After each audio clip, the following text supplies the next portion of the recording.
Hello, everyone, and welcome once again to our combined Sunday school classes, the Agape class and the Young Men's Bible class from First Presbyterian Church here in Greensboro.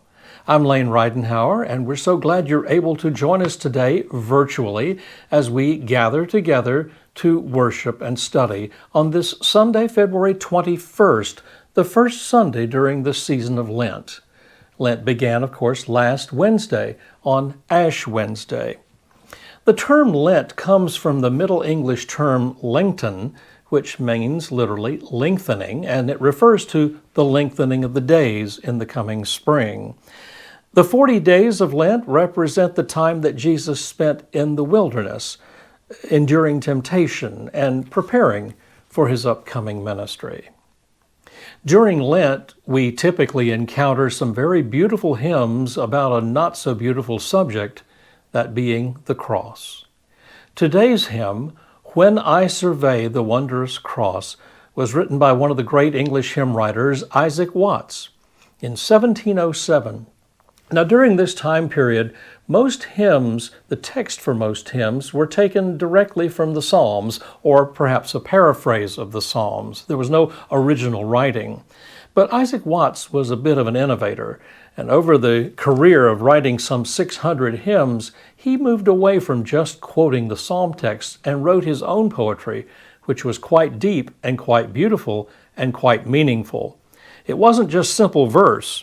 It was actually stunning in its complexity. Here, as an example, is the third verse of the hymn we're going to sing. See from his head, his hands, his feet, sorrow and love flow mingling down. Did e'er such love and sorrow meet, or thorns compose so rich a crown? In the time following the writing of this and similar hymns by Watts and by others, congregations responded positively to this new type of hymnody. This hymn that we'll sing today is set to two very familiar tunes. The one I've chosen is called Hamburg, and it was composed in 1824 by the American hymn writer Lowell Mason. The tune reportedly was originating from Gregorian chant.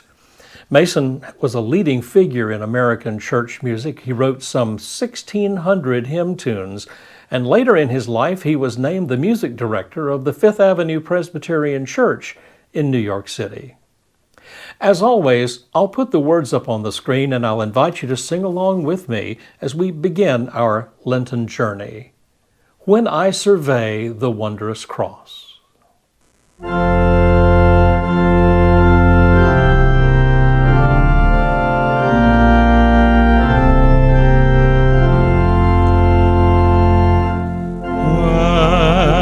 Survey the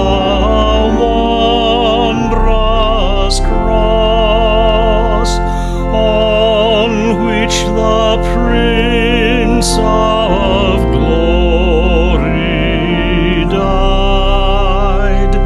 My richest gain I count but loss, and pour content on all my pride. Forbid it, Lord, that I should boast, save in the death of Christ my God.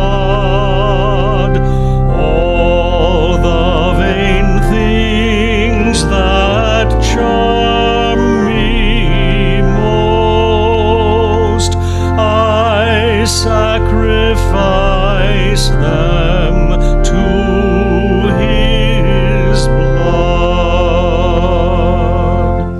See from his head, his hands, his feet, sorrow and love flow mingled down.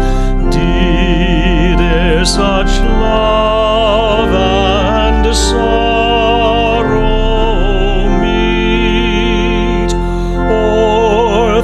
heavens compose so rich a crown.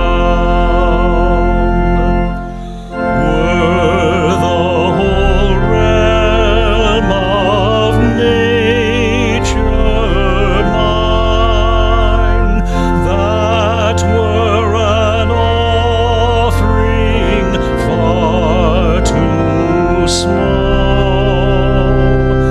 Love so amazing, so divine,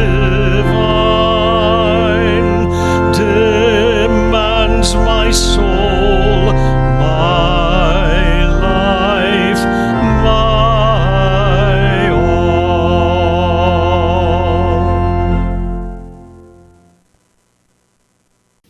Today we're going to be in Isaiah chapter 42, which has two oracles back to back that work together to pack quite a punch. They will be somewhat familiar to you because the gospel writers used these words to tell the story of Jesus. But we will walk away today thinking about them, I hope, in a different way, a way appropriate to this liturgical season. I want us to delve into the text and move in a couple of directions you might not anticipate. We are now on a Lenten road, stretching its way into Jerusalem. And these words are a reminder that who God is and what God asks of us can sometimes be quite unexpected and even a little bit disconcerting. Let's dive in. Behold my servant, Isaiah 42 opens. Who is this servant? That is a persistent question in Isaiah 40 to 55, where this figure turns up here, as well as in chapters 49, 50, and most famously for Christians, in a passage that runs from chapter 52 into chapter 53. But the best bet as to the identity of the servant is this one: the people of Israel.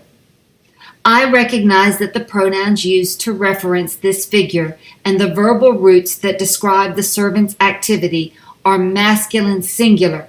To our minds, speaking and reading in a language that does not think about grammatical constructions in the same way, that choice could seem to point to a specific person.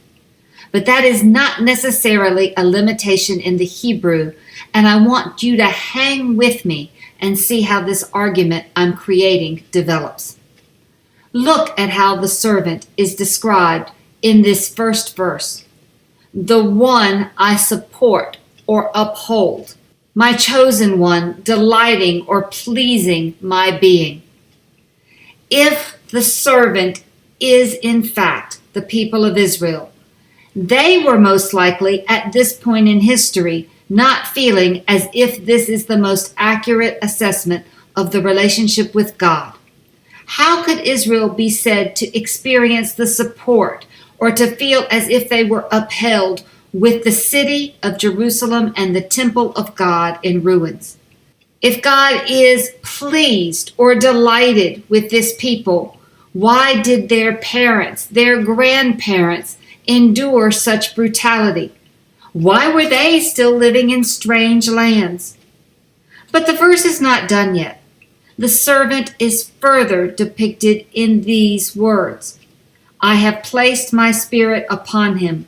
Justice to the nations he will bring forth. To just about any plain reading, it sounds a good deal as if the one with God's Spirit will be capable of meting out justice. We think of a ruler or judge, some type of official with enough power to enforce given standards in a community. In this way, the first verse is filled with eye-catching and ear-catching sentiments for the people. Who doesn't want to be in charge again and to hold people to account for the rules they thought were in force? But it is not that simple. We are going to need, just like they did in their time, to reorient our perspective to what justice is and doing justice and bringing justice entails. Perhaps we need to listen to Benjamin Franklin when he pointed out, justice will not be served until those who are unaffected are as outraged as those who are.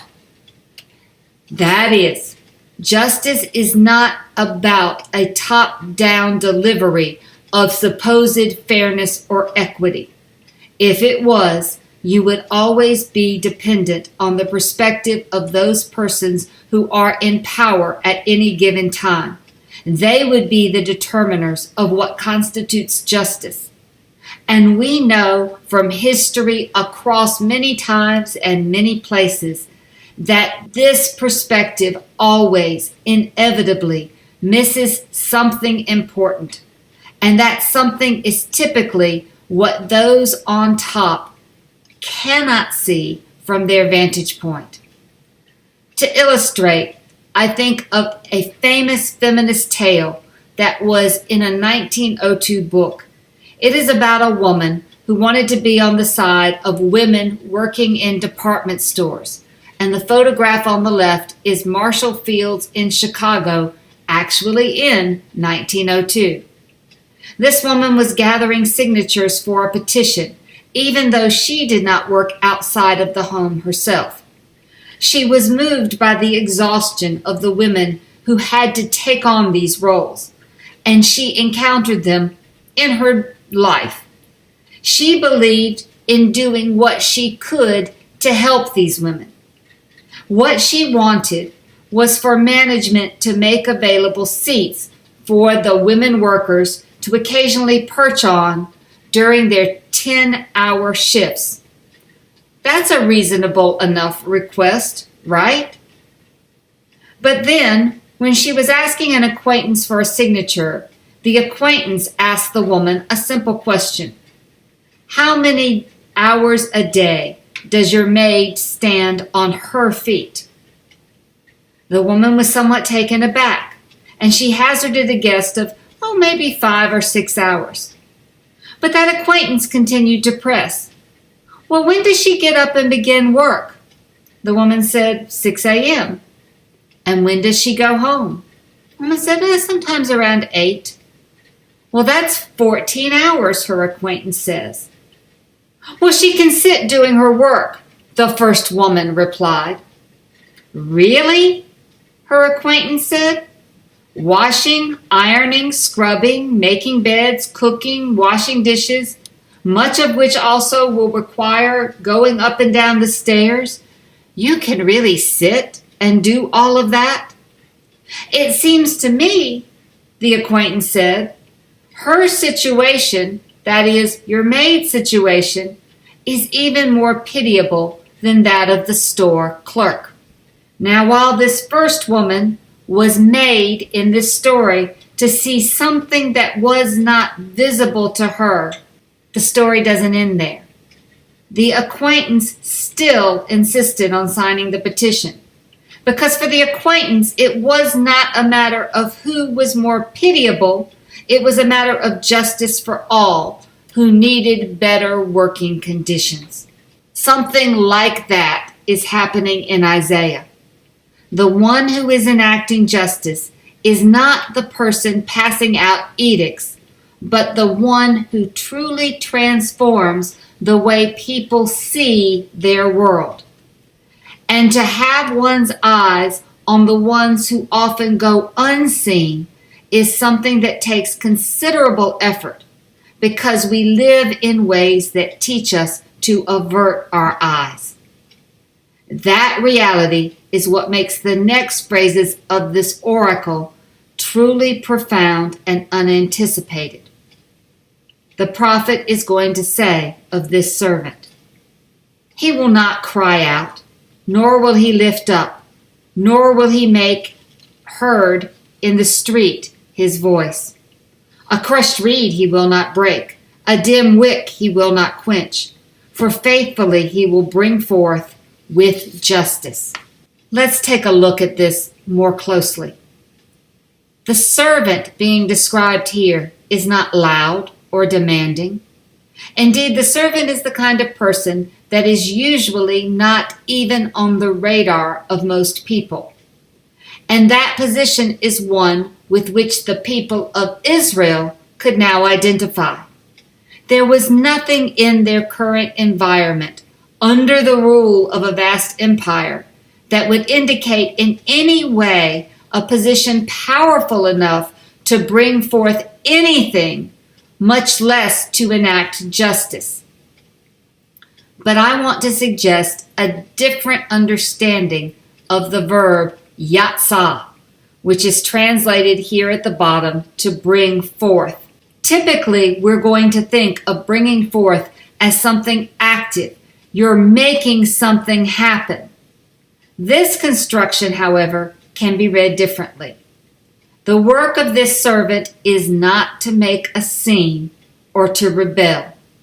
It is not to oppress or to cause others who are not already damaged in profound ways to be broken in order to assert power.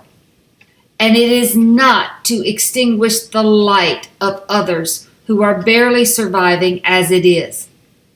Instead, to bring forth justice is all about daily, steadily making certain that the ways of God are present and practiced.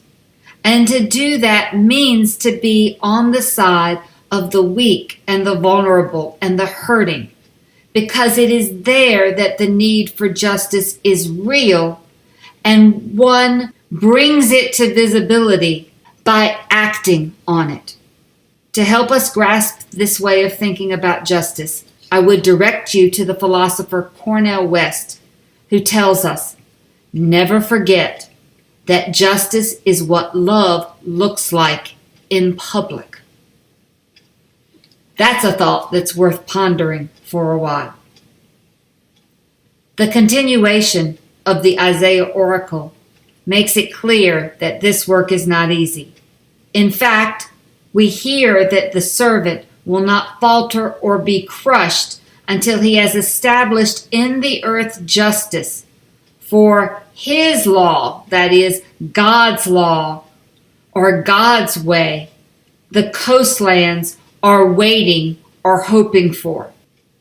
In short, the efforts of the servant don't cease until everyone, even those at the furthest imagined outer reaches of what we know of the world, experience what it is that God has promised and made available, and what is the work of that servant. It's hard to imagine such a thing, is it not? This is not at all the way that we tend to think of the world working. Even more, it is almost impossible to contemplate this work being what God calls us to do. That is why we must press on to be convinced of what the prophet is selling here. Verse 5 is all about putting these ideas into a context so that people can trust that God will empower them to make this happen. Thus says God, Yahweh, the one creating the heavens and stretching them out, spreading the earth and its offspring, giving breath to the people upon it, and spirit to those walking in it. A couple of things stand out to me here. First and foremost, there is an incredibly unusual construction of God in the first line of this verse. Usually you get the Lord or Yahweh first and then God. We translate the Lord, the God of Israel, or the Lord, the God of hosts, or just the Lord God. Here, however, the Hebrew is the God, and that's really notable. Ha-el. Ha is the, el is God. Followed by the name Yahweh, the Tetragrammaton. This unusual construction is doing two things at the same time. Number one, it's saying there is only the one God. Now, in our monotheistic frames of reference, we might just shrug. But that declaration is huge here, and it is going to be even more important in passages to come. The world where these people who first heard this lived recognized many different competing gods. And while the people of Israel like to say that their God demanded allegiance and primacy, that is different from declaring there is only one God. As I said, we'll talk about this more in weeks to come. But number two, that God, the God, Ha'el, is named. What is translated Lord in our English versions is actually the name Yahweh, which God gives to Moses on request at the burning bush. Thus we see one God, and that God is the God of the people of Israel, and that God's name is Yahweh. The passage, as I have translated it here, goes on to describe that God with a series of participles. I wanted you to feel that sense of action, and so I followed suit. Check out what those actions are.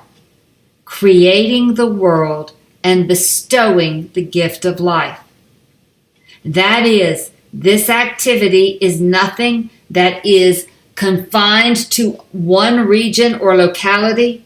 It is nothing that is about just one people. Rather, you see a vast reach beyond the borders of nations and a kind of control of things that is not about winning or losing a battle or protecting any given people. It's about the ability to give life itself. If that is the God who is pressing you into service, then maybe you might want to pay attention, because that God extends beyond any borders humans create. The passage wants to underscore your responsibility as the result of being in relationship to this God. I am Yahweh. Straight out. I am who I am.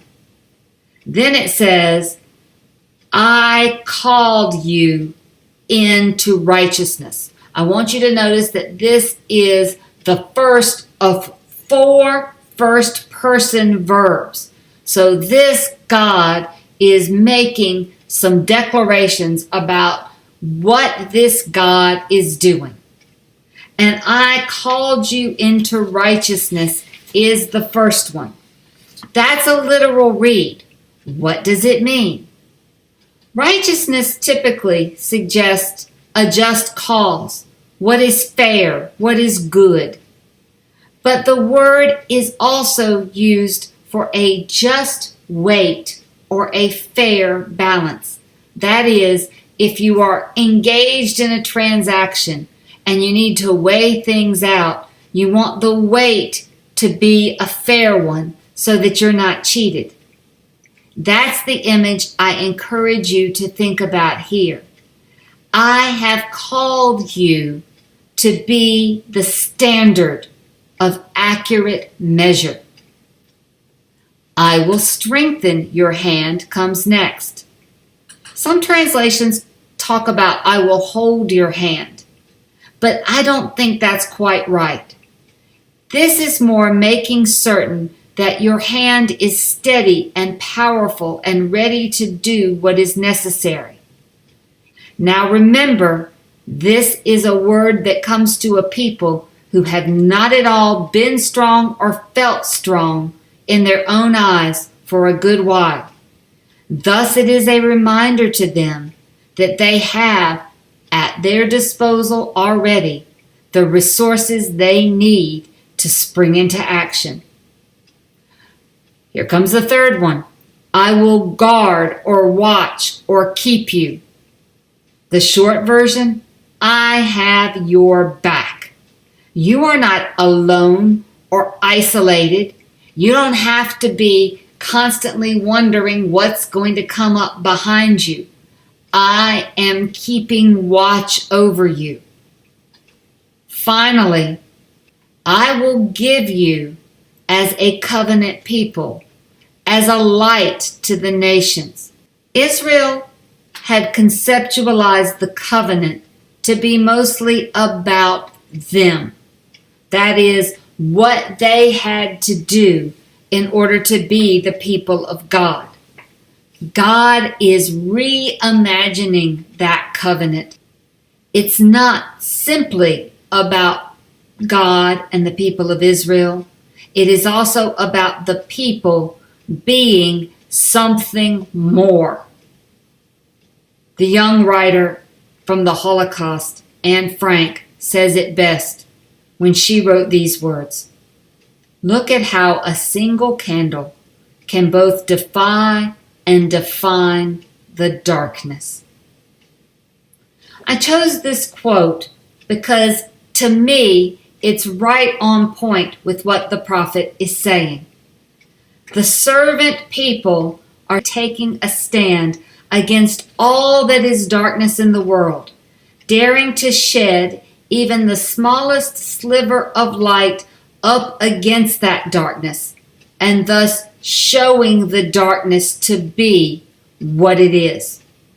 When that light is shining, it's a reminder that darkness is not all that there is out there. Darkness is not all of reality. And when people see the light, however faint, however flickering, they're gonna come to it. Give me just a second to do a sidebar for you. You may be aware that the most ancient symbol of the people of Israel is the menorah. You will find the 7-branched lampstand, which is different from the 9-branched Hanukkah one, from the time of the monarchy forward. And you will see it on coins, on graves, decorating mosaic floors, used as necklaces or earrings, and even on Titus's arch in Rome, depicting the city's destruction in 70 CE. It was the central symbol of the people of Israel. And it was so because it said not only that the light of God was present with the people, but also that this people was itself a manifestation of God's light. When in Exodus 19, chapter 6, God says to the people at the foot of Mount Sinai, "You shall be for me a priestly kingdom and a holy nation," you get the same idea. What is it that priests do? Priests shine a light that shows a way to bridge the gaps between the human and the divine realms. Priests are mediators who find a way to bring together parties that are separate and don't seem to know how to get to one another. And in Isaiah, that work is termed as being a light. In a world filled with darkness, as many of us learned all too literally during this past week, when it is pitch dark, even if that darkness is metaphorical, the smallest of lights can be a source of great uneasiness and of great comfort all at the same time. What do I mean by that? Let's look at how Isaiah continues. You're a light that will open blind eyes, to bring out from the dungeon prisoners, from the house of confinement, those sitting in darkness. When our eyes are opened from dark to light, we have to make adjustments to see. It can be literally quite painful. And if you've never truly been able to see before, It takes time for your brain to process and to make sense out of what that light is illuminating. If we think of this metaphorically, we realize that all too often in our lives, when light shines on something that has been in darkness for us, that we have been confined or imprisoned by our upbringing or by our way of being in the world or by our political system or by our value system or by something else in a way that we didn't recognize. It could be that we have been caught in our own stubborn insistence on having our own way, thinking that it has to be best for others instead of seeing where we might be limited. It could be our refusal to see our own vulnerabilities and weaknesses. It could be in resisting the temptation to seek being on top, the first, the preeminent, and forgetting that God is found out hanging among the lowly. Any of these things could be our prison. It could be our anxiousness this season to get to Jerusalem, to have him crowned the king, thinking we are going to sit beside him in the seats of honor, instead of seeing the cross, suffering, and the dying on the road ahead. And so our writer says, I am Yahweh. That is my name. My glory to another I will not give, nor my praise to idols. The former things, behold, have come, and the new things I am making known. Before they spring forth, I will cause you to hear them. It is a message to the people then and to us now that we are in times where God is doing new things, because God is always creating, stretching, bringing forth life. It is a message that the people, that we are not done being the people of God. We are on a larger world stage, and we are still figuring out how to be with that wilderness God, making a way in the chaos, even as that chaos seems to grow wider and wider the more we know. We are learning to recognize something else as well, that there is no other God doing such a thing, and that there is no other God to trust in, to make a way. And so, as we move not just as Christians in this world of darkness, but also move in this season of Lent, with our faces turned toward all that is ahead of us, I could not help but think of something that the late John Lewis once wrote. In his book, Across That Bridge, Life Lessons and a Vision for Change, Lewis tells about the journey of a servant people seeking justice.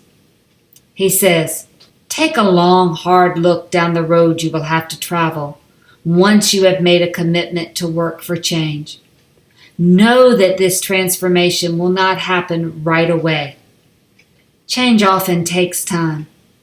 It rarely happens all at once. In the movement, we didn't know how history would play itself out. When we were getting arrested and waiting in jail or standing in unmovable lines on the courthouse steps, we didn't know what would happen, but we knew it had to happen. Use the words, he says, of the movement to pace yourself. We used to say that ours is not the struggle of one day, 1 week, or 1 year. Ours is not the struggle of one judicial appointment or presidential term. Ours is the struggle of a lifetime, or maybe even many lifetimes. And each of us in every generation must do our part. And if we believe in the change we seek, then it is easy to commit to doing all we can, because the responsibility is ours alone to build a better society and a more peaceful world. We have to recognize that the journey is long. We have to know that there are going to be good moments and low moments along the way. We have to know that we may not see the light we are following come into its fullness. We have to know, however, that if we believe it has to happen, we must take up this work, and we can't give up. We have to know that we are strong enough to do it because we are doing the work of the Lord, the one who is creating the world and giving us breath and strengthening our hands, even though we sometimes feel as if it is all lost. It is a bold message, and one I hope will sustain us in the days ahead. Thank you, and I'll see you next week.